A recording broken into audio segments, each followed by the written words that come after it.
खांसी यानी कि कफ, इसको कैसे ठीक करें? वैसे तो यह एक साधारण बीमारी है, लेकिन खांसी ज्यादा दिन तक रहे तो गंभीर रूप भी ले लेता है। यदि आपको बार बार खांसी हो जाता है या बहुत दिनों से खांसी आपको हो रहा है तो आप इस वीडियो को जरूर देखिएगा। और हाँ, एक चीज और, आप इस चैनल पर नए हैं तो सब्सक्राइब कर लीजिएगा। तो चलिए आज की इस वीडियो को शुरू करते हैं। हमारे शरीर में कभी कभी नॉर्मली खांसी होता है जो कि नॉर्मल दवा से ठीक हो जाता है, लेकिन दोस्तों खांसी बार बार आने का कुछ और भी कारण हो सकता है। तो आइए आज की इस वीडियो में सबसे पहले हम समझते हैं खांसी आने का वजह, यानी कि खांसी आने वाली बीमारी हमारे शरीर में क्यों होता है। आप इस वीडियो को ध्यान से देखिएगा। यदि आपको बार बार खांसी आ रही है तो आप इस वीडियो में समझ जाएंगे कि खांसी क्यों आ रही है, तो आप आते हुए खांसी को रोक सकते हैं और आप खांसी से जो बीमारी है हमेशा के लिए छुटकारा पा सकते हैं। अब शुरुआत करते हैं और सबसे पहले समझते हैं खांसी होना शुरू कैसे होता है। आपको मैं थोड़ा सा स्टार्टिंग में ही बताया था कि खांसी आने का कई कारण हो सकता है, जैसे साइनस, पॉल्यूशन, एलर्जी या बैक्टीरियल इन्फेक्शन, या इसके अलावा ये किसी बड़ी बीमारी को भी हमारे बॉडी में क्रिएट कर सकती है। तो इसको समझने के लिए सबसे पहले हमको ये समझना होगा कि खांसी कितने प्रकार के होते हैं। तो आइए हम समझते हैं खांसी कितने प्रकार के होते हैं। तो पहला है ड्राई कफ यानी कि सूखी खांसी। देखिए, ये खांसी जब भी होता है तो छाती में से आवाज आती है और खांसते हुए व्यक्ति को फील भी होता है कि चेस्ट में या गले में दर्द हो रहा है। और सूखी खांसी का पहचान है कि सूखी खांसी में गाढ़ा बलगम नहीं निकलता है और ये खांसी आपको बहुत दिन तक रहे तो आपको चेस्ट में बहुत ज्यादा पेन होने लगता है, खांसते खांसते आपका पेट भी दर्द करने लगता है। इसको बोलते हैं ड्राई कफ। अब आता है पॉइंट नंबर 2 पर एक्यूट कफ। यह खांसी अधिकतर 2-3 हफ्तों तक रह जाता है और फिर अपने आप ठीक हो जाता है। अब आता है पॉइंट नंबर 3 पर सबक्यूट कफ। ये खांसी थोड़ा सा क्रिटिकल होता है। जिस व्यक्ति को ये वाला खांसी होता है सबक्यूट कफ, ये लगभग 3 हफ्ते से लेकर के 8 हफ्ते तक नहीं जाता है, मतलब इतने दिन तक आपके बॉडी में रहेगा। तो आपको भाई ये समझना चाहिए, जब आपके बॉडी में 5 हफ्ते, 7 हफ्ते, 8 हफ्ते तक कोई खांसी रह रहा है तो आपके बॉडी पर बहुत ज्यादा इसका प्रभाव पड़ेगा। अब आता है हमारा पॉइंट नंबर 4 क्रोनिक कफ। ये खांसी जल्दी किसी को नहीं होती है, यदि हो भी जाती है तो ज्यादा चांस रहता है कि शरीर के अंदर कोई न कोई बीमारी हो सकती है, तभी ये वाला खांसी ज्यादातर होती है। अब आता है हमारा पॉइंट नंबर 5 प्रोटेक्टिव कफ। इसको हम लोग बोलते हैं बलगम वाला खांसी। जब भी आप खांसेंगे तो आपके नाक से और मुंह से कुछ बलगम बाहर निकलते हैं, इसको बोलते हैं प्रोटेक्टिव कफ। और ये खांसी बहुत ज्यादा क्रिटिकल नहीं होता है। ये खांसी ज्यादातर आपके जो मौसम जब चेंज होता है तब होने का चांसेस ज़्यादा रहता है। जैसे कि लाइक आप समझ लीजिए, ठंडी से जब गर्मी का मौसम चेंज होता है उसके बीच में खांसी होता है, या गर्मी से जब आप ठंडी का मौसम चेंज होता है तब ये खांसी ज़्यादातर होता है। लेकिन ज़्यादातर खांसी लोगों में यही देखने को मिलता है कि जब भी मौसम चेंज होता है तो लोग खांसते खांसते उनके नाक से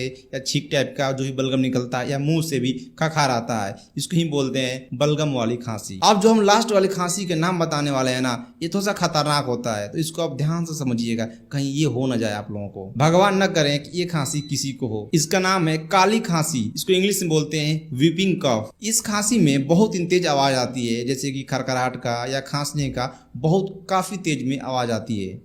और इस खांसी में इतना तेज लोग खांसते हैं और इतना एक लगातार लंबे समय तक खांसते हैं कि आदमी खांसते खांसते बेहोश भी हो जाता है, या तो कभी कभी उल्टी होना शुरू हो जाता है, यानी कि वोमिटिंग भी होना शुरू हो जाता है खांसते खांसते। अब हम थोड़ा सा खांसी के नॉर्मल लक्षण के बारे में भी समझ लेते हैं कि मान लीजिए आपको ये लक्षण दिख रहा है तो आपको खांसी आने की संभावना हो सकती है कि आपको खांसी आ सकता है। तो उसको आप पहले अगर दवा ले लेंगे तो ये खांसी आपको नहीं आएगी। तो आइए कुछ इसके लक्षण को भी समझ लेते हैं। जो इसमें से लक्षण कुछ नॉर्मली आप लोगों को पता होगा और कुछ लक्षण आप लोगों को नहीं पता होगा। तो ये पहला लक्षण है कि गले में खराश। ये भाई जो भी खांसी होने वाला होता है तो गले में थोड़ा सा खराश हो जाता है, हल्का हल्का बुखार आ जाता है, ठीक है, ठंड लगता है, थोड़ा सा खांसी मतलब ऐसे खखार निकलता है मुंह से, सांस लेने में थोड़ा सा सूजन हो जाता है नली में, तो उसकी वजह से तो आपको सांस लेने में दिक्कत होता है। तो इसकी वजह से थोड़ा सा आपके गले में भी दर्द होता है। तो ये सब चांस आपको दिखे ना तो आप समझ जाइए कि आपको खांसी हो सकती है। तो आप थोड़ा सा इसके लिए दवा ले सकते हैं, लेकिन सबसे बेहतर रहेगा दवा की जगह आप इसमें गर्म पानी लें।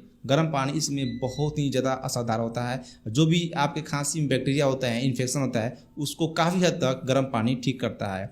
इसके साथ साथ क्या होता है कि छाती में भी आपको दर्द होता है, नाक का बहाना होता है, सिर दर्द करने लगता है, साइनस इन्फेक्शन भी हो जाता है। तो इस सब सिचुएशन में ना आप दवा, ऐसे आपको बहुत ज़्यादा आपको लगे तो आप जाकर के डॉक्टर से संपर्क कर सकते हैं, दवा ले सकते हैं। लेकिन आप इसमें गर्म पानी पिएंगे तो आपको बहुत ज़्यादा बेहतर रिजल्ट देखने को मिलेगा। अब थोड़ा सा हम खांसी के कुछ गंभीर लक्षण बताने जा रहा हूँ जो आपको जानना बहुत ही बेहद जरूरी है। यदि आपको ये लक्षण दिखे ना तो आपको भाई सीधे अपने डॉक्टर से, जो भी आपके आसपास नज़दीकी के डॉक्टर है, उनसे संपर्क करना चाहिए। क्योंकि इस खांसी में ना भाई, जब ये खांसी आपको दिखे तो आप समझ जाइए कि आपको कैंसर भी हो सकता है, क्योंकि ये बहुत ही खतरनाक खांसी होता है और कैंसर को वजह से ही ऐसा खांसी ज़्यादातर होता है। और इस खांसी में मुंह से ब्लड भी आ जाता है। लेकिन इस खांसी में आपका फेफड़े में भी इन्फेक्शन हो जाता है। और इस खांसी में ज़्यादातर देखा गया है कि लोग तभी खांसते हैं जब उसके अंदर कुछ बीमारी होती है, जैसे कि फेफड़े में कैंसर हो गया हो, तभी आपको ये वाला खांसी आने का चांस रहता है। और जब ये आपके फेफड़े में कैंसर हो जाएगा तो आपके जब भी खांसेंगे तो मुंह से कुछ ना कुछ ब्लड आएगा। अब मान लीजिए कि आपको खांसी आ रही है बहुत ज़्यादा तेज और आपके खाने पीने में भी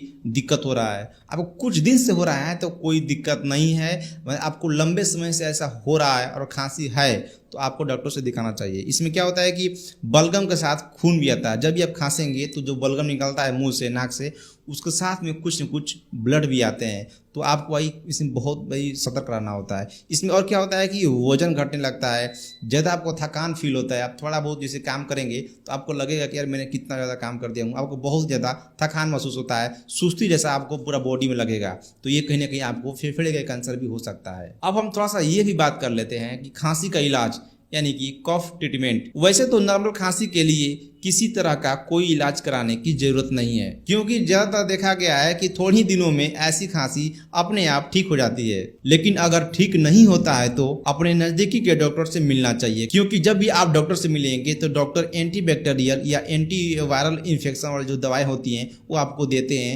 आपको सलाह देते हैं कि आपको ये खाना है, ये नहीं खाना है। तो इसमें आपको बेहतर रहेगा कि आपको गंभीर बीमारी में है, आप जैसे कि गंभीर आपको खांसी हो रही है तो आपको डॉक्टर से मिलना चाहिए। तो फाइनली मतलब कुल मिलाकर मेरे कहने का मतलब ये है कि आपको बहुत ज्यादा गंभीर खांसी हो रही है, भाई सिर्फ पानी पीने से और नॉर्मली दवा खाने से आपको ठीक नहीं होगा। आपको अपने नजदीकी के डॉक्टर से मिलना चाहिए, अवश्य मिलना चाहिए। सो फ्रेंड, मुझे उम्मीद है कि ये वीडियो आप सभी लोगों को पसंद आई होगी। तो फाइनली आप इस चैनल को सब्सक्राइब करके कमेंट में अपना फीडबैक जरूर दीजिएगा। तो थैंक्स फॉर वॉचिंग। मिलते हैं आप लोगों से अब नेक्स्ट वीडियो में।